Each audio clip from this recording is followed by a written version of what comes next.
Before we get into today's episode, I want to give a little bit of viewer discretion. On the CYR podcast, we do talk about some traumatic things at times. Episodes can be heavy, they might even be triggering, because on this show, stories can get pretty deep.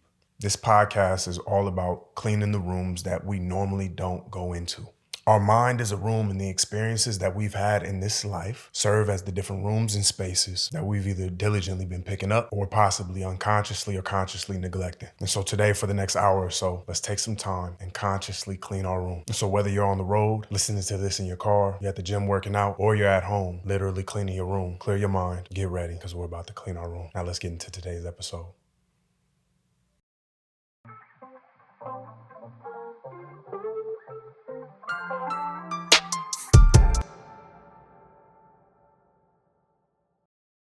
It was November 8th, 2020. We were a group of Reiki masters, Reiki practitioners, and my partner now, who I do Purely Serene with, she was the leader. And she pretty much was doing a free light workers workshop. So this is where people could come in for free and get hands laid on them. And Reiki is, in Japanese, it means life force energy. So people can work with all kinds of different spiritual religions when they do this. At this time, I worked with the angels.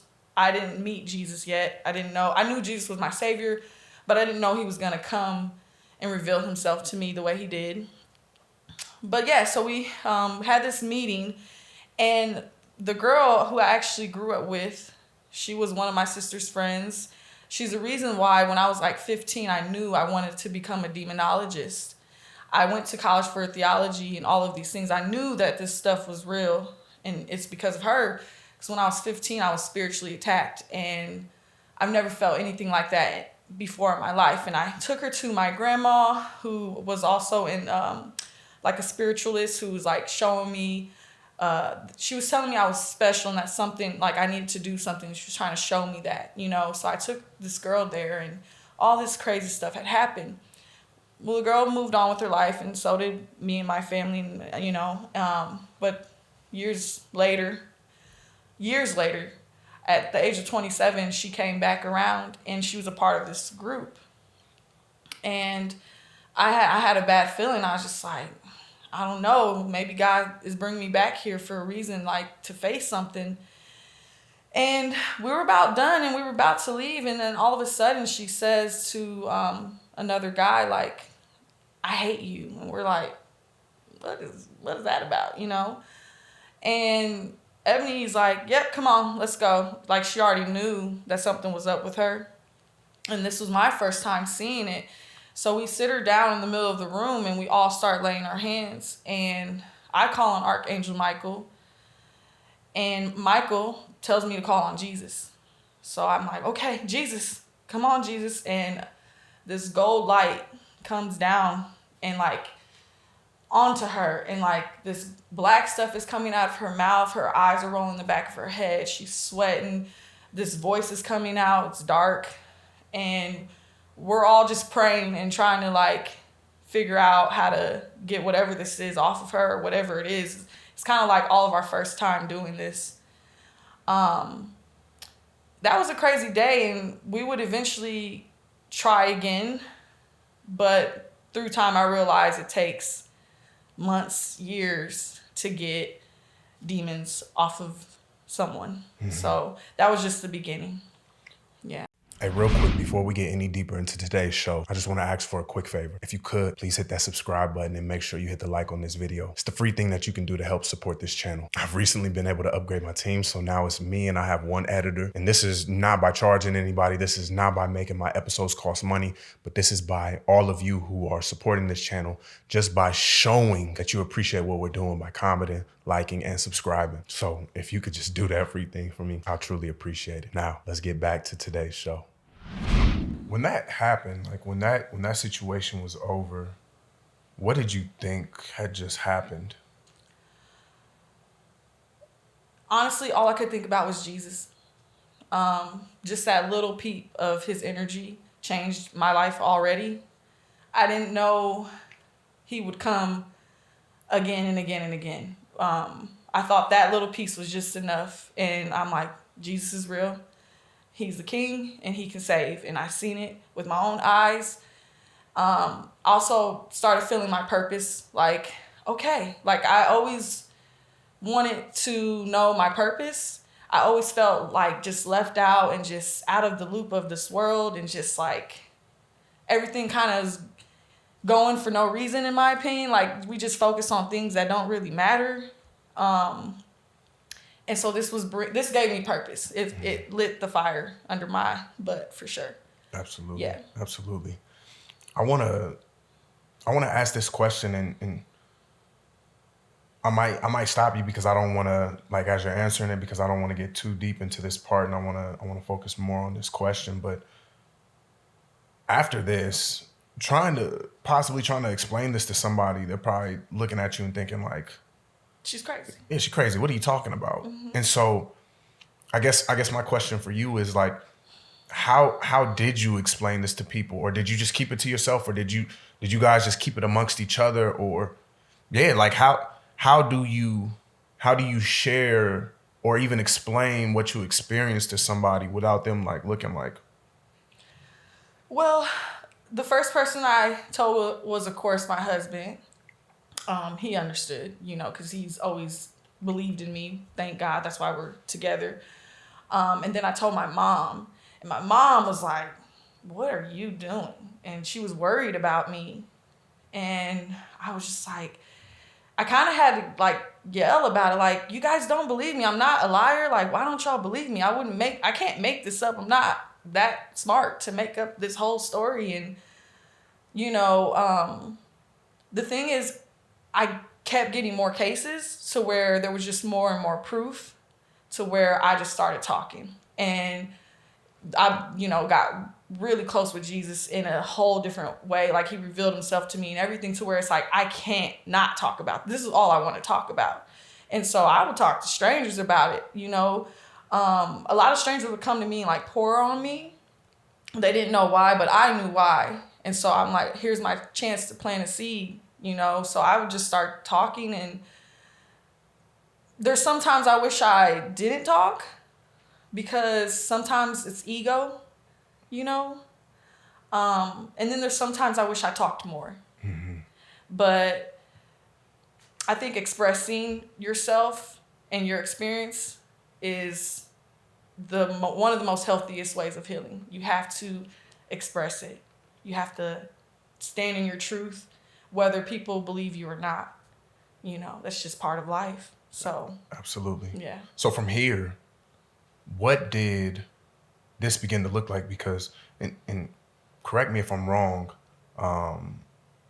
you stated that you have performed over 100 exorcisms. Yes. Since this date. And so what did it start to look like for you to take on these clients and take on, I guess for lack of a better term, take on these cases where people are suffering and you performing it? And how did you start to mature into a position to where you could handle it?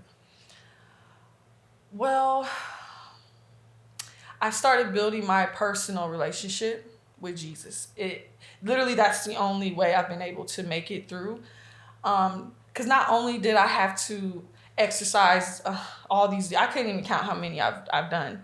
But I've had to do it to myself, because I also had demons on me. I also had entities on me. I also had my own depression, my own wrath, my own sadness. So through these years, I've been building up my own spiritual strength by being accountable for what's wrong with me, healing myself also, not just projecting and worried about what's wrong with everyone else. Like taking the time I need for me so that I can heal those parts of me, and then I can help others heal those parts of them. So I would say that's definitely what's made it stronger, what's made me better, what's made me more accurate on point is like the work I do on myself.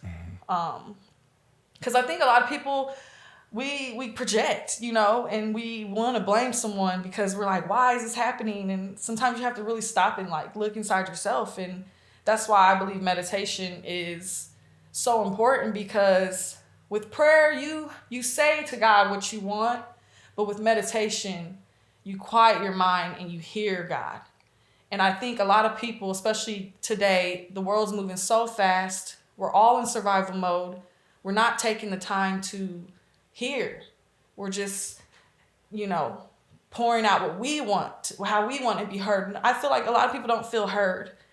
So yeah, I think meditation and quieting my mind and like looking inside myself has really kept me strong in this job.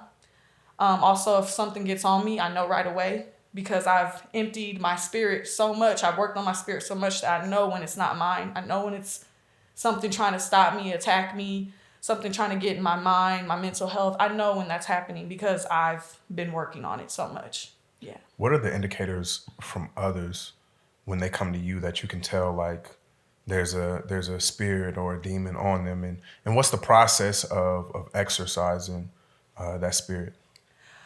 Well, I think here's the thing is that every one of us, we're in it. No one's immune. No one is more righteous than the other. No one's more favored than the other. We're all in this life, this war, like the spiritual warfare. We know that something's dark and looming all the time. We know that. So it would seem like, oh, it's like this crazy thing happening, but honestly, it's so much easier than what the movies make it seem. Like, it's not like, oh, there's this crazy demon on you, you're like freaking out. I'm like, it could be the demon of gluttony. Like, it could be the demon of pride, and there's so many of them, it can be all these things and all these feelings on people. And honestly, I let them come to me. I don't really like go out of my way to force my opinion or, religion on anyone. I let them come to me so that they're open for the healing.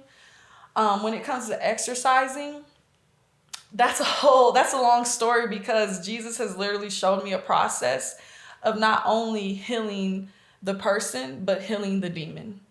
And that's the glory of Jesus for real, because we don't understand that demons were once spirits like us who were depressed, who were anxious, who were full of grief, and instead of pulling out of that, they went the other way, which we could all be just like that at any time. At any time, we're all just like that. Mm-hmm. So I think that's what made it so easy for me, why I've done so many, is because I help relieve the demon also from their curses and bondage and all those bad things on them too. So it's just like I just walk around and I just can see exactly what they're needing. I can talk to them and hear them, and I'm able to bring them up to Jesus where he heals them. So it's just a process where it's like I just bring them to Jesus. I don't do the heavy lifting because Jesus does it for me. But yeah, I hope that's a good way to explain that. Absolutely. Okay. Absolutely. I think just a couple of things. One, I think a lot of times when people think of like exorcisms and things like that, the view can kind of get misconstrued because movies, right. Like as you're talking about it, like my mind goes to something like, I don't know if you've ever seen Insidious. Yeah, I've seen clips of it. With the black thing that's I've climbing on the wall, and like my mind goes to that, but it's, from what I hear you saying, it's nothing like that. It can be like in the mind, because the mind is a spirit. Yeah. So everything we think, everything we like, our memories that we play, our thoughts, that's you seeing, Don't get me wrong, I've seen some scary stuff for sure. They try to scare you, try to scare me so I don't stop it. But then there's just those like subtle ones that could be some, you created this or attachment from someone you hooked up with, or from something from your family's past, from your ancestral lineage, from your spirit's lineage, It's not like always just bam in your face crazy. It's just those subtle things that people hide within themselves because it's in their own mind, mm-hmm. It's not as crazy as they make it seem, or they want us to have that fear of it, is what they're doing. Yeah. I'm not trying to glorify it, but can you take us to like one of the craziest experiences that you've had and talk about it, and what was that process like of going through that? And yeah. So there was a girl, and she was possessed by Hecate, which is a witch that a lot of people know. Real quick, turn your mic just a little bit. Just a little, pull this bottom part. Sorry, y'all. Turn it like this. Keep going. Boom. There we go. Are you good? Go ahead. Hecate. The witch Hecate. Okay. So a lot of people worship her, all kinds of crazy stuff.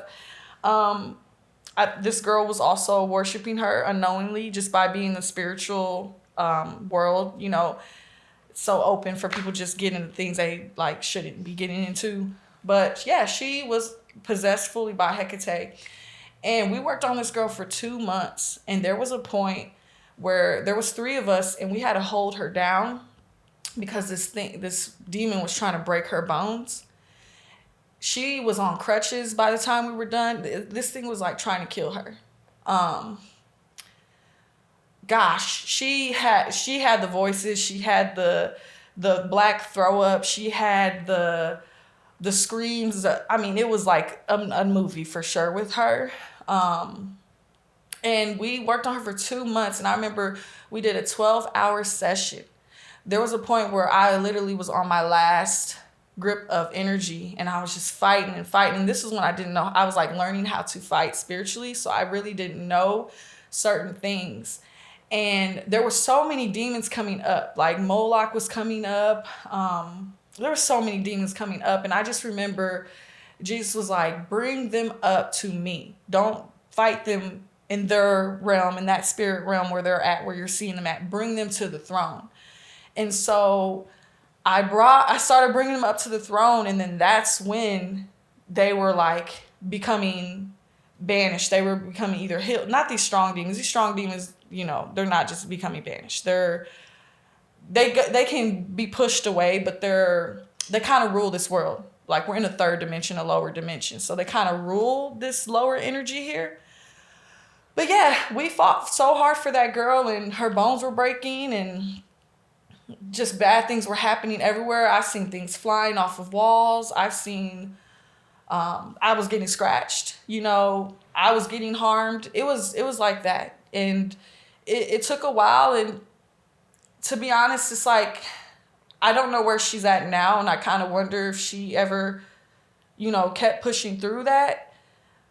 But it's not for me to hold on to. I just have to keep going, keep walking. But that was probably the craziest one. The craziest one for me, I had to get Moloch off of me. I realized that he was with me through my whole childhood and he came from my father. He brought wrath and anger and a righteousness way. Like I was like, oh, you disrespect me? Then you deal with the wrath. You deal with the bull. Hold up. Because I want to get to that. Okay. And we gonna get to that, we y'all. We gonna get to that. She over here trying to beat me to my script. I got a lot to say. She trying to beat me to my script. I think there's some things in there though that some people might not necessarily understand. One thing you mentioned was us being on a third dimensional plane, and then also too, our plane just being ran by these spirits. So I guess 2 parts. One, what is this third dimension that we live in that you're stating? And then number 2, can you break down just like the spirits that you're saying are in charge of this plane, or that not in charge, but that rule over this plane per se? And I guess like name some of them and talk a little bit about them so people can have an understanding. Okay. So I'll start with heaven is the highest dimension. And there are at least 12 dimensions. So when you go higher, the frequency goes higher. We're at the 3rd, so we're pretty low. If 1 is like, I guess you would say down below, hell. So we're only on the 3rd. So that's why it's so easy to be infiltrated by lower energies, by entities, demonic things, because we're literally 2 planes above them. And we kind of have a long way to go to get to the realm of heaven, physically. But spiritually, just like Jesus says, heaven is in our spirit because that's where we come from. So since we come from heaven and everything underneath is lower than heaven, we're also trying to get back to heaven and ascend back to heaven. And the goal of these demons is to pretty much have us on their side, so have us descend. And so when we're filled with anger and, all these lower energy feelings, it descends us. And that's what these big hitters want, these big hitter demons want. I'll name the top 3 that are not only attacking the earth, they attack every planet, because there's so many more planets, there's so many more species.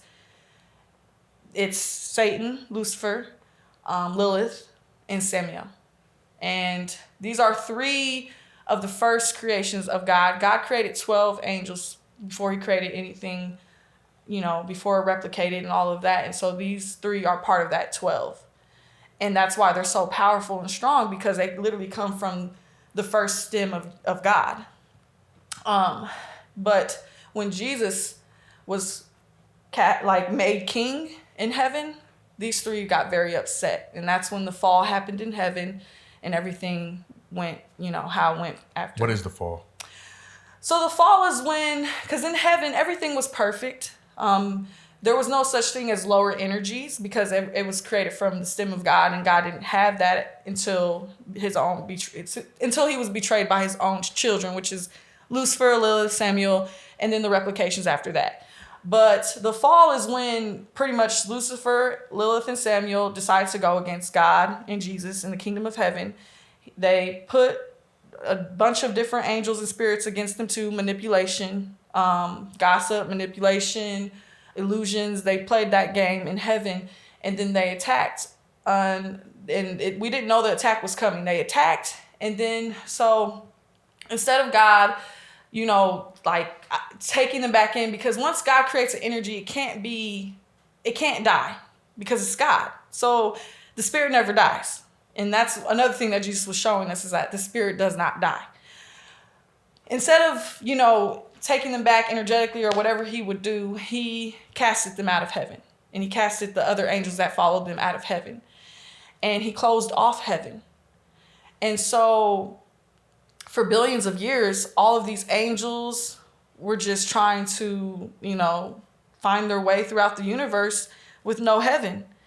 And that's the thing about Jesus that a lot of people don't understand, is when he died on that cross, it was not just to forgive our sins, it was to open heaven back up. And that's why you have to go through him to get there. He went down to hell, and he brought millions of spirits that have been pretty much manipulated by Satan and his team. And he busted through that realm and went right to heaven and opened up the doors and the gates of heaven. And now we can go to heaven. And so it's so much bigger than what we're told, just so much more detail to it. And so, yeah, that's kind of the most simplest way I can explain the third dimension and the dimensions and, who's kind of attacking the planets.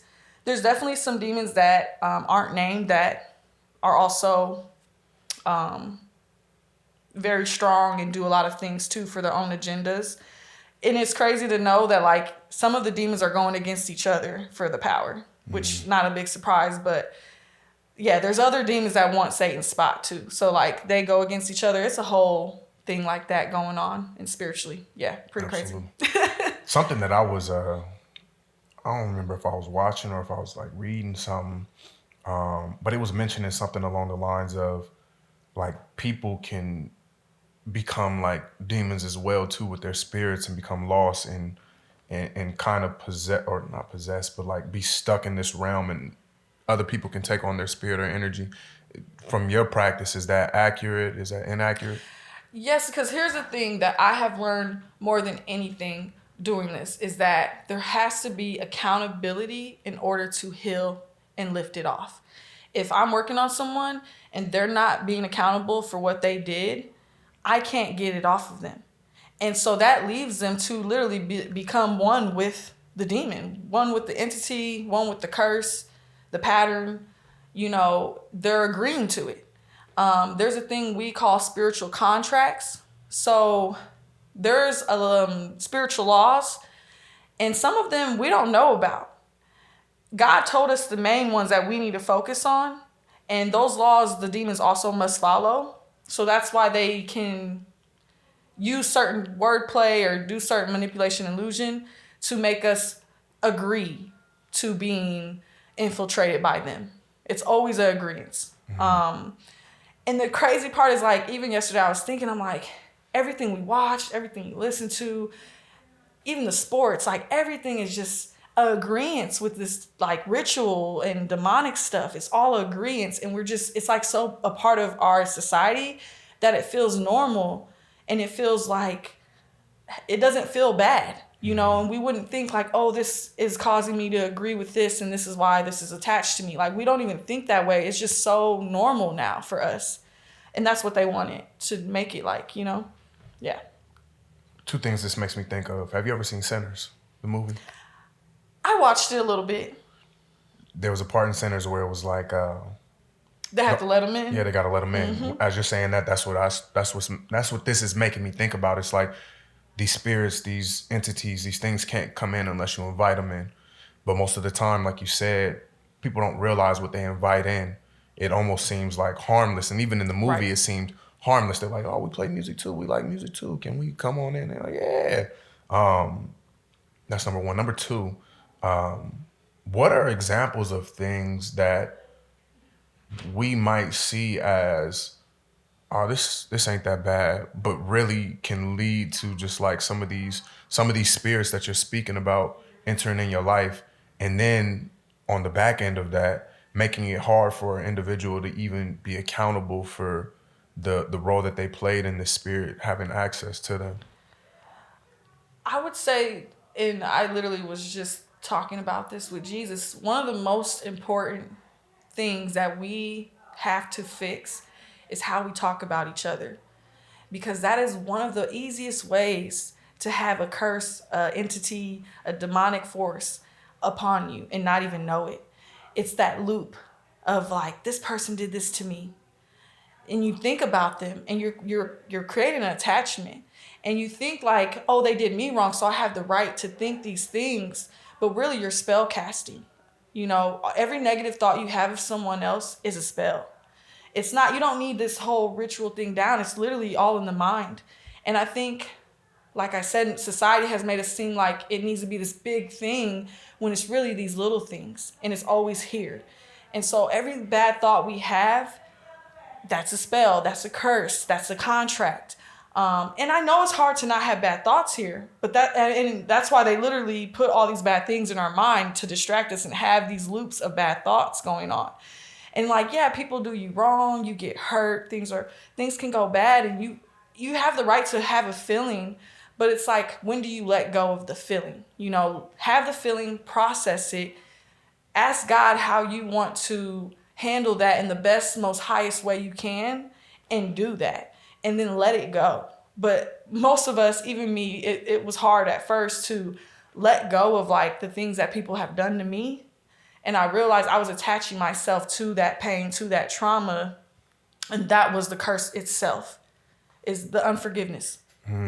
This video is a sign that it's time for you to start your therapy journey. Let's be honest, you've been pushing this off for too long. You've seen the signs, you've seen the relationship breaks, you've seen the attitude and the emotional fluctuations going up and down, and look, we just can't keep on pushing it off. We're too big and we're too grown. And guess what? There's no shade to that. But we gotta start doing something about it. It's time to take control of your life. Lock in with the therapist today. And over at Bear Company Counseling, we got a very diverse staff that I guarantee can tend and tailor towards the mental and emotional needs that you're looking to have served. From couples therapy to grief, anxiety, depression, brain spotting, you name it. We got it. So if you're somebody that believes in signs, this is a sign. Click the link, get locked in with a therapist over here at Bear Company Counseling, and let's start to change our life to the version of it that we truly want to see. I'll see you on the other side.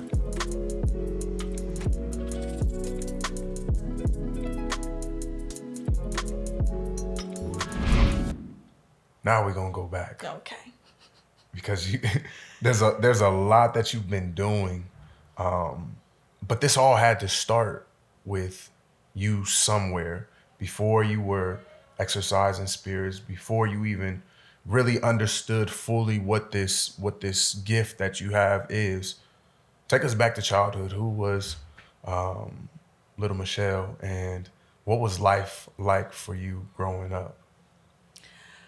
Okay, well, I have a black mother and a white father. They were married for 44 years. Amazing parents. I have two sisters older than me. I was the baby. I was definitely different than everyone. When I was a child, I was feeling things and seeing things. And when I would tell people, like my family, they didn't really understand. So I felt kind of misunderstood most of my childhood life. And that kind of helped me blend in with the other kids because I realized like, oh, I got to kind of blend in. Like I got to, fit in here because I don't feel like I fit in. So I need to like make it happen, for my own peace and like validation. And so, I had a lot of friends and I was very active and I was very intelligent. I would say high school definitely went the wrong way. What do you mean by that? Just got into drinking, partying, drugs, stopped caring about school. I thought I knew more than, like, I thought the things I was learning I already knew. And I know now because I wanted to learn about spirituality, but they don't teach that in school. So it's like I kind of just didn't care about things they were teaching. Also, just like being a girl, dealing with boys and insecurities and being mistreated by boys and, your first friends that do you wrong and just those things, like every adolescent goes through. I will say with my mom and dad, they're both very passionate people, very good people. There's so many. I had like 5 friends. Me, my sisters. We had at least 5 people come live with us at different times. Like my parents would just open the door for these children, and they would clothe them, they would feed them, they would get them to school. We did that a lot for people. But I think the thing was because we felt righteous.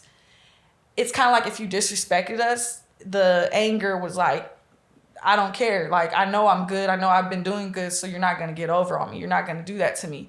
And I think that is definitely what I had to heal from my childhood is that ego, that pride that comes from my parents. And yeah, my dad, he was abused as a child.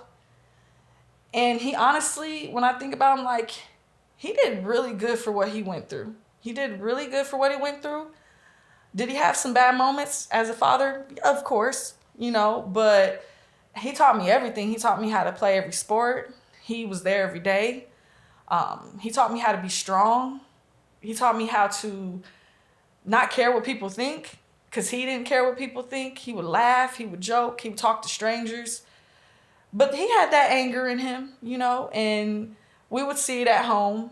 And there was a time where, I got hurt from running from him. And I just remember like the school being worried about it and all that happening. And that will always stick with me because now that I know what I know now, he was just a little boy like crying for help. And that anger was like his survival. What was your dad's upbringing like? Not good. Not good. He grew up in Corge, Nebraska, small town, all white people, and he was abused very badly to where like his fingers were like halfway down like that from frostbite. They used to make him walk miles in blizzards when he was like 6, 7 years old. He had lumps on his head from the abuse. My dad was abused very badly. And when he got older, he told me every story. I could literally write a book about my dad because he was so expressive of his abuse, which I really think helped him not be the abuser he could have been. But he got into the Army, and then that's when he broke away from his family. And then, he met my mom, and my mom's Black, so they didn't accept her, then had Black children, and we weren't accepted by them either. So it's been hard. And honestly, I think it was a part of his final, when he gave up, it was a part of that, because he just didn't feel like him and his family were ever gonna make up. Mm-hmm. Yeah. Mm-hmm. And that's a lot for someone. Yeah. Yeah, it is.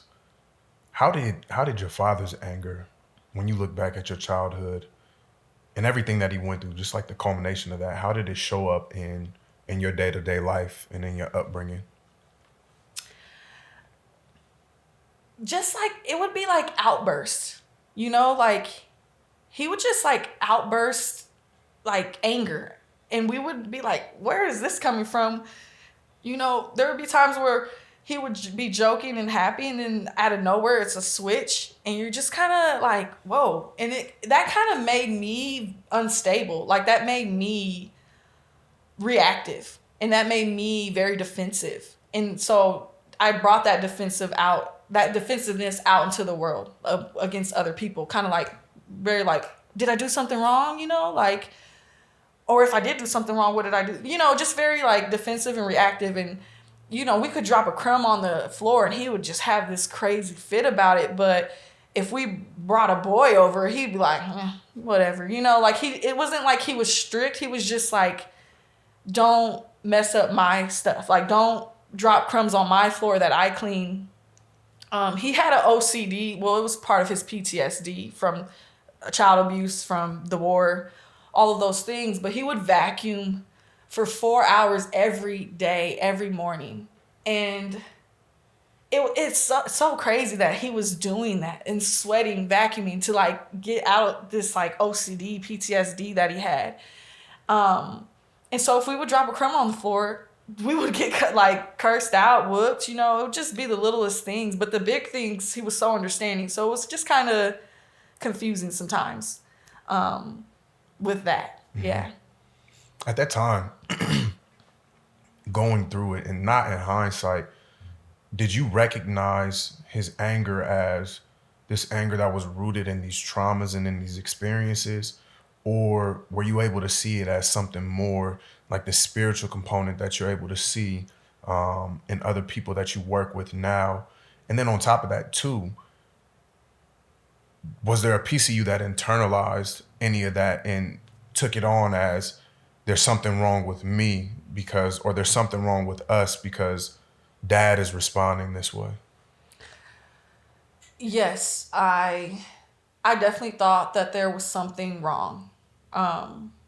Definitely with myself, because I would respond the same way he would. And I didn't like that. But I couldn't help it. And it took me till about the age of like 21.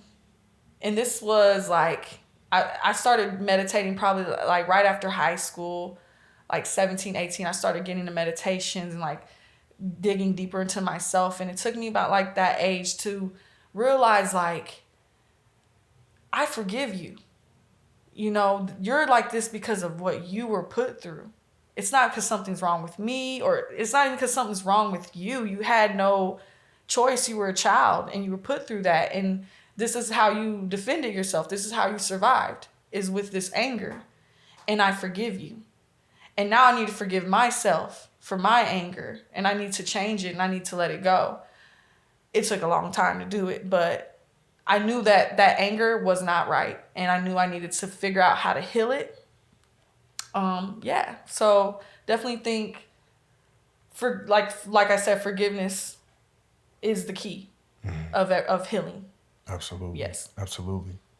How much of his pain, looking back, how much of his pain became your pain?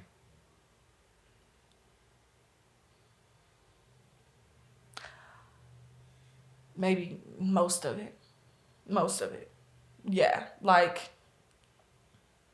the way he viewed people, I was taught to view people that way.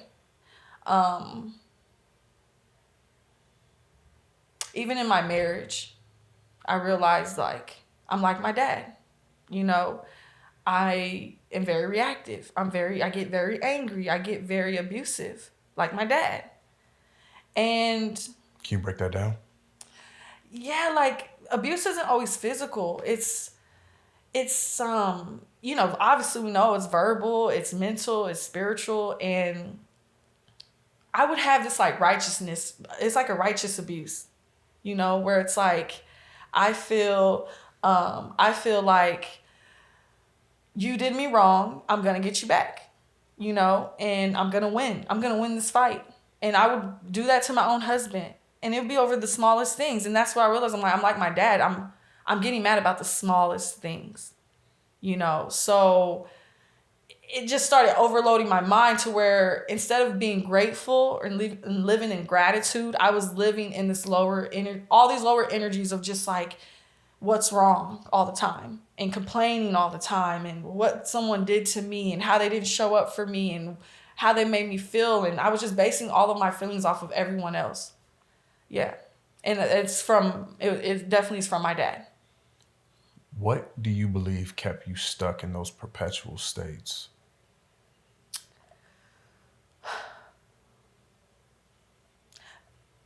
Not knowing any better.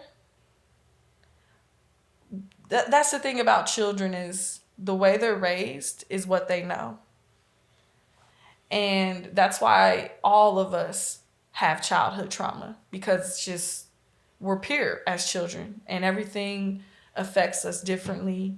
Our environment, our parents, our siblings, our friends, everything affects the child. And I think just not knowing better. And it's just crazy because thinking about it, I'm like, even in my meditations, it's not like I would tell myself, like, oh, you doing this wrong, da da da. It's Jesus who would say, do you want to live like this? You like being angry? And I had to be honest and say, you know what? I don't. I thought, I was projecting that I like to be strong and I like to have the power and no one's going to get over on me. But I had to come to terms with I actually don't like that. I like love. I like happiness. I like peace. I like being friends with people. I like forgiving people. I like giving people second chances. I don't like being mean and angry. I don't like that. And I had to like come to terms that I don't like that.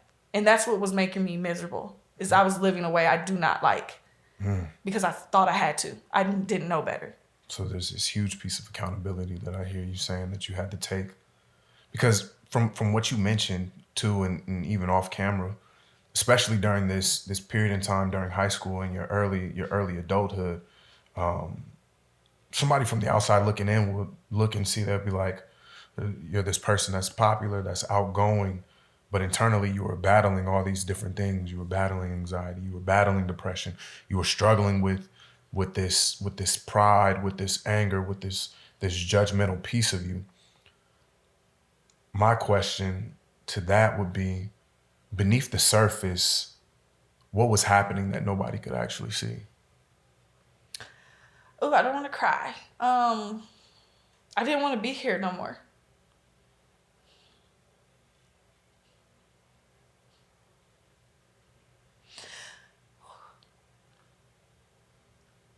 Because I couldn't get rid of the anger. I couldn't get rid of the pride. I couldn't get rid of it. And it made me so uncomfortable. I didn't want to be here anymore.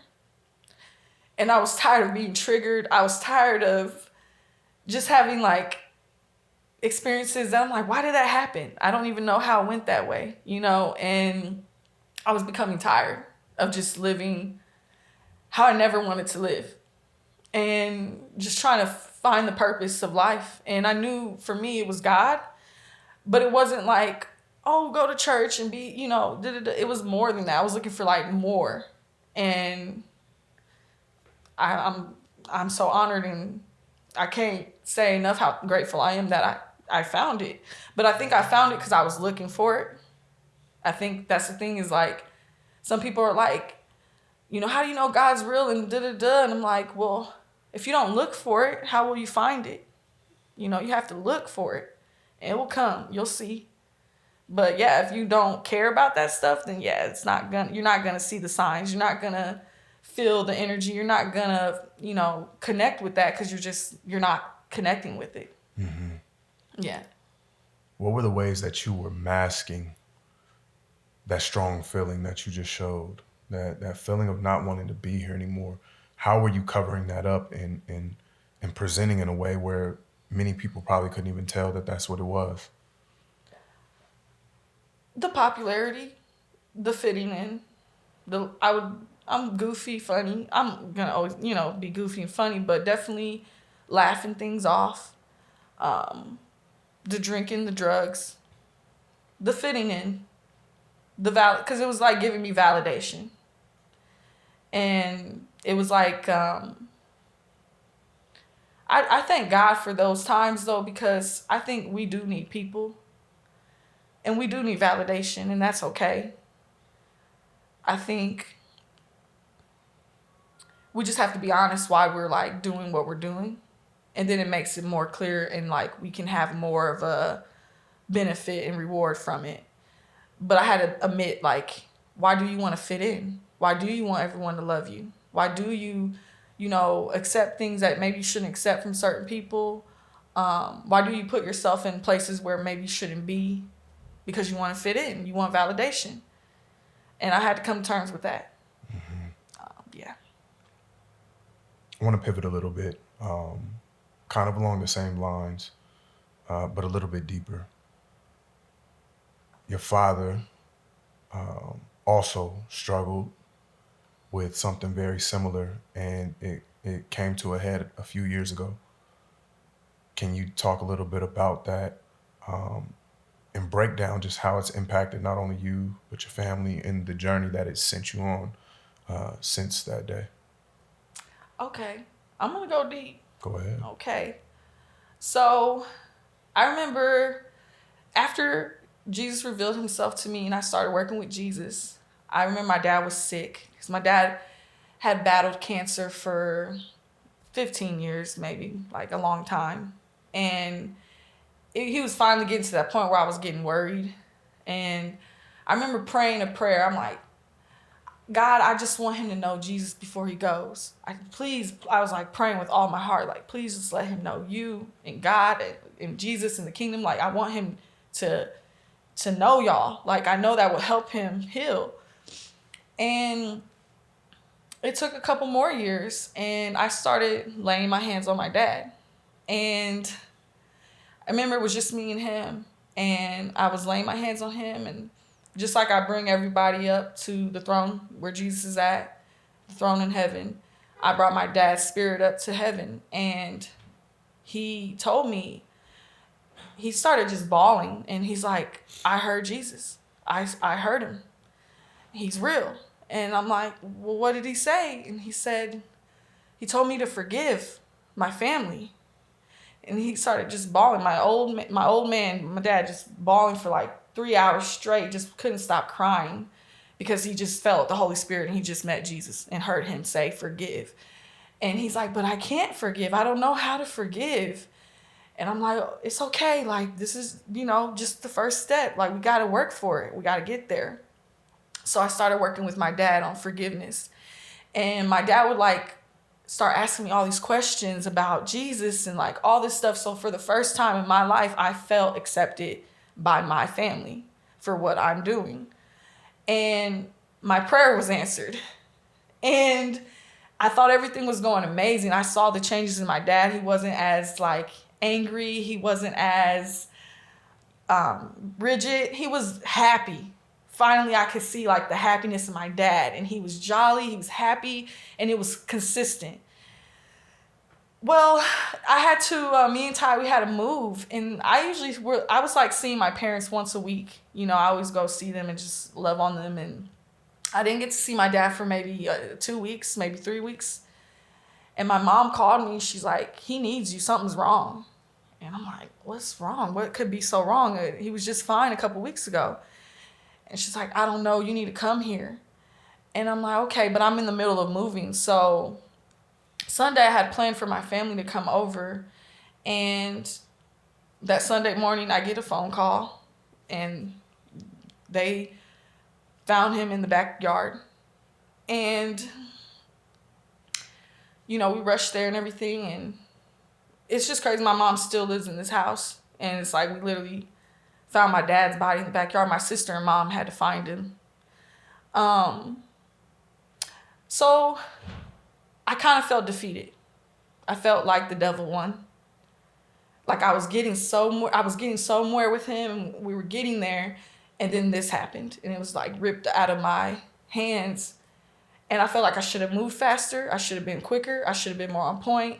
I should have made time. And I didn't just feel this for my dad. I'm like, I feel this for everybody now. Like, I need to do more. I'm not doing enough. I'm not touching enough people. I'm not helping enough people. I'm not bringing enough people to Jesus. I'm not doing enough. And I had to literally spiritually go down to hell. And I tried to pull my dad out.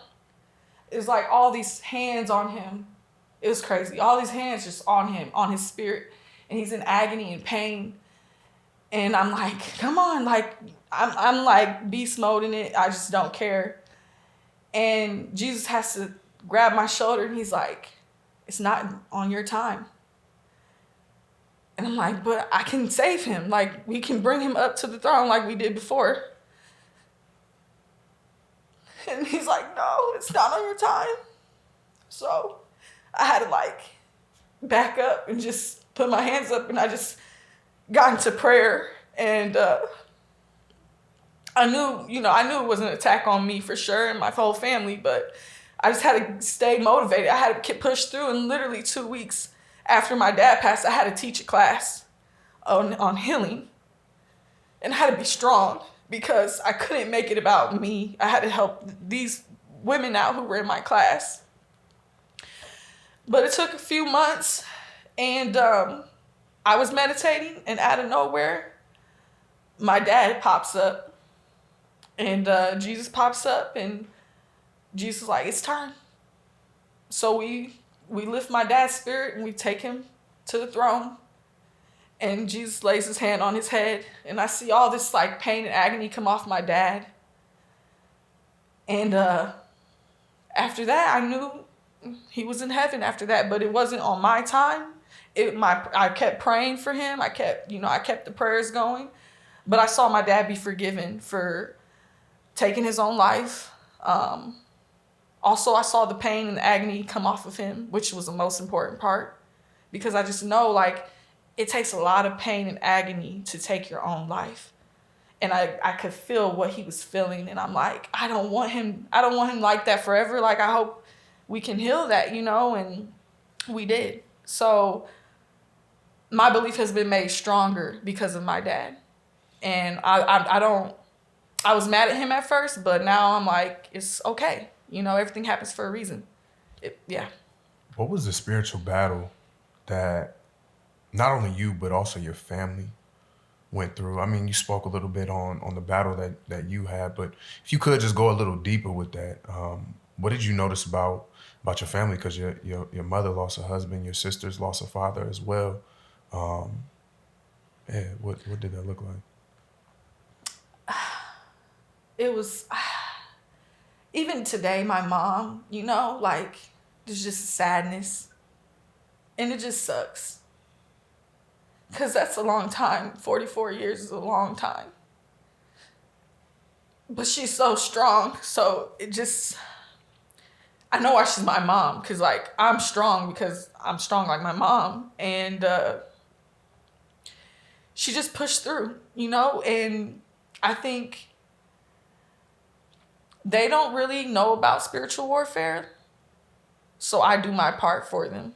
But at the end of the day, they have to grieve how they're going to grieve. And, with grief, it just comes and goes. And I think as a family, there's 4 women now, no more my dad. So it's like, we're bonded. Me and my sisters don't really fight no more like we used to. We have a grandchild. Like, my sister had a baby, which my dad got to meet and love and hold. So we like put a lot of energy into that because she's just so full of life and so beautiful. And she actually has a lot of characteristics of my dad. So I think just like we just continue to love each other. We continue to eat together and do things together, and I still see my mom once a week, you know, like I just make time for my family and they make time for me. I feel like my sisters had to also heal a lot of their things too, and I feel like they're more at peace. They're not as angry either. Um, I feel like they also have stepped up their healing. You know, we all don't go out no more. We don't do those things no more. We just changed our lives, all three of us. So it kind of was for the good. It was I wouldn't say for the good, but it was good timing because it helped us move forward in our lives and do what we need to do to go to the next level. Absolutely. Which do you think was harder to forgive? The pain that you experienced as a child from your father, or the pain that you experienced when he passed away? Easily the pain that I experienced when he passed away. I had to forgive him. You know, I had to forgive him because as a child, like, it wasn't really like, I already forgave it, you know. But this was like, you did this to my mom, is how I felt. Like, you did this to my mom. She's the one who had to find your body. Why would you do this to her? So it wasn't really like I felt like anything against me. I felt like I needed to forgive what he did to my mom. Yeah. And that took, honestly, I probably didn't fully release it until, was it last year, February? I had like a session done on me by my students, and I had to talk with my dad spiritually, and he told me how sorry he was, and so I accepted it. Can you talk about that a little more? Yeah, so spiritually, you know, in my mind, in my spirit, we meet at this park bench, and I'm at a park bench. My dad walks up. I'm like, Dad, it's you. And he sits down and he's like, I'm sorry for everything that I did to your mom. I'm sorry for how I treated her in the marriage. I'm sorry for the ways that I've talked to her, everything we went through. I'm sorry for it. I'm sorry for leaving her the way I did. And he's like, I need you to bring her yellow roses from me. Every holiday on our anniversaries, I need you to do it. So every holiday, every anniversary, I bring her yellow roses from him. And I say, these are from Dad. But yeah, he told me he was sorry. And so I accepted. It was in the spirit, so I knew it was real. Yeah. Absolutely. One of the things that you mentioned, and it's almost like an unfortunate silver lining, is you and your sisters kind of stepped away from a certain lifestyle that y'all were living as a result of your dad passing away. Can you talk a little bit about what changed inside of you that made that decision for yourself feel non-negotiable? I just remember, because after he passed, I did go back to partying hard. And I'm not going to lie, there was a moment where I didn't know if me and Ty were going to work out. Was that due to the partying as well? It was definitely due to the partying, you know, because me and Ty, my husband, he partied hard like me. We both partied hard. And I was just, you know, like, we were just having these issues because of alcohol, you know. And I remember it was like New Year's Eve, and I said to myself, I'm done grieving like this. And I said to God, I prayed to God, I said, I want my life to be art. You know, I'm tired of this low life, like the bars and the clubs. And it's like I go to a club. Yeah, I might have a good time, but I wake up feeling horrible. I wake up feeling energetically drained. Just not happy with it. I want to see art. I want to see life. I want to eat the best food. I want to go to see the ocean and be in nature, and I want my life to be art. I'm tired of living in this low grade life that I know I don't have to. I'm choosing to. And literally, I started seeing the art come into my life. and everything started becoming art. And now I'm like, I'm not even into going out. You know, it just changed. Like my perspective on it changed to where it's not for me. I feel like it's part of the culture, but that's not for me now. I can't keep making that an excuse to be doing it when I don't really even enjoy it no more. Mm-hmm. Yeah. When people come to you today and you see them struggling with grief, you see them struggling with anxiety, you see them struggling with depression, you see them with spirits that they might not even necessarily understand they have on them, what's the first thing that you usually try to help them to understand about themselves that they're maybe oblivious to or not being intentional with or not seeing? I guess the first thing that I like to express is that it's going to be okay. You know, don't have any fear. It's going to be okay. It's going to work out. But everyone's story is so different. It's kind of hard to pinpoint because I treat people differently. I go about it based off of them. Some people are very like open and willing to hear you out. Some people don't want to be told nothing. So sometimes you just gotta let other people talk. That alone is like letting them have the accountability, letting them bring that stuff to the surface to see what's really bothering them. It's just simply listening, really. And then, yeah, I'll put my, 2 cents in or whatever I get. But there's some times where I don't have to say anything. I just can listen, and that's okay. I don't like to move out of ego or pride. Just because I can see your spirit or I can see something's wrong with you doesn't mean I need to jump in and fix it right away. It's a process of you expressing it, then you accepting it, and then you releasing it. Mm-hmm. Yeah. If someone listening feels like they're fighting a battle they can't explain, what would you want them to know? And also, with this show being called Clean Your Room, what room are you still cleaning yourself to this day? If someone is fighting a battle, what would I want them to know? That they're important, that they matter, that their truth is true, no matter what anyone thinks. And if they don't have anybody, they can always come to me. Cleaning my room. What room am I still cleaning? I would say my confidence. I'm still cleaning that room out. I'm still trying to let go of the opinions of others because I do care. I love people so much. And accepting that, it has also made it hard to not care what people think. So I'm trying to find the balance because I do care. So yeah, I'm trying to find the balance in that.